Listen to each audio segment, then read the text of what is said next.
ಈಗ ಈಗ ಇನ್ನೇನು ಕೆಲವೇ ಕ್ಷಣಗಳಲ್ಲಿ ಮೋದಿಯವರ ಆಗಮನವಾಗುತ್ತೆ ಅಂತ ಆ ಸಿದ್ಧತೆ ನಡೀತಾ ಇದೆ. ವಸ್ತುತಃ ಇಲ್ಲಿ ಎಲ್ಲರನ್ನ ಒಂದು ಚೌಕಟ್ಟಿನೊಳಗೆ ಬಿಟ್ಟು ಅವರು ಏನು ರಾಜಪಥ ಇದೆ, ಆ ರಾಜಪಥದಲ್ಲಿ ಅವರು ಸಾಗಲಿಕ್ಕೆ ವ್ಯವಸ್ಥೆಗಳನ್ನು ಮಾಡಿಕೊಡ್ತಾ ಇದ್ದಾರೆ. ಅದರ ಜೊತೆಗೆ ಅಲ್ಲಿ ಏನು ಮೂಲ ಸ್ಥಾನ ಏನಿದೆ, ಶ್ರೀರಾಮನ ಮೂಲ ಸ್ಥಾನ, ಅಲ್ಲಿ ಪೂಜಾ ಕೈಂಕರ್ಯಗಳು ಮುಂದುವರೆದಿದೆ. ಈ ಸಂದರ್ಭದಲ್ಲಿ ಅಲ್ಲಿ ಬಹಳ ವಿಶೇಷವಾದ ನಿತ್ಯ ಪೂಜೆ ಅಂತ ಏನು ಕರಿತೀವಿ, ಆ ನಿತ್ಯ ಪೂಜೆಯನ್ನು ಮುಗಿಸಿಕೊಂಡು ಈಗ ಅವರು ಕಲಶಗಳನ್ನು ಅಭಿಮಂತ್ರಿಸಿ, ಕಲಶಗಳಲ್ಲಿ ಏನು ಎಲ್ಲ ದೇಶದ ಎಲ್ಲ ಪವಿತ್ರ ನದಿಗಳಿಂದ ತಂದಂತಹ ನೀರು ಯಾವುದಿದೆ ಆ ನೀರಿನ ಕಲಶಗಳಲ್ಲಿ ತುಂಬಿ ಅದನ್ನು ಮಂತ್ರಿತವಾಗಿ ಅಂದರೆ ಮಂತ್ರಗಳ ಮೂಲಕ ಅದನ್ನು ಪೂತ ಮಾಡ್ತಾ ಇದ್ದಾರೆ, ಅಂದರೆ ಪವಿತ್ರಗೊಳಿಸ್ತಾ ಇದ್ದಾರೆ. ಆ ಕಲಶದ ಅಭಿಷೇಕ ಆನಂತರದಲ್ಲಿ ದೇವರಿಗೆ ಆಗುತ್ತೆ. ಇದು ಎಲ್ಲಾ ಪವಿತ್ರ ತೀರ್ಥಗಳು ಇದ್ದಾವಲ್ಲ ದೇಶದಾದ್ಯಂತ, ಶ್ರೀರಾಮಚಂದ್ರ ಲಂಕೆಯಿಂದ ಹಿಡಿದು ಇಲ್ಲಿಯವರೆಗೆ ಆತ ಓಡಾಡಿದ್ದಾನೆ. ಇಡೀ ಭಾರತವನ್ನ ಆತ ಪ್ರತಿನಿಧಿಸ್ತಾ ಇದ್ದಾನೆ.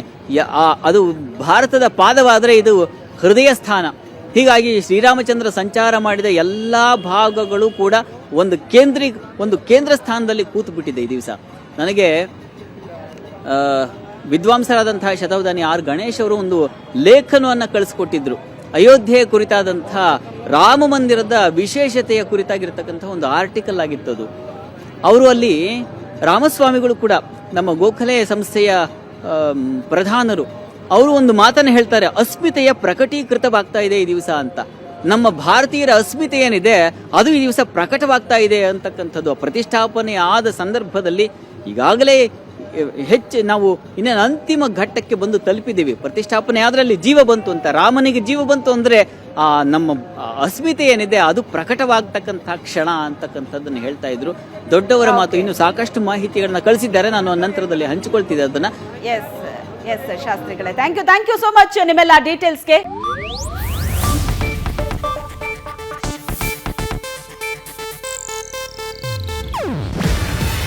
ಇದು ಏಷ್ಯಾನೆಟ್ ನ್ಯೂಸ್ ನೆಟ್ವರ್ಕ್ ಪ್ರಸ್ತುತಿ.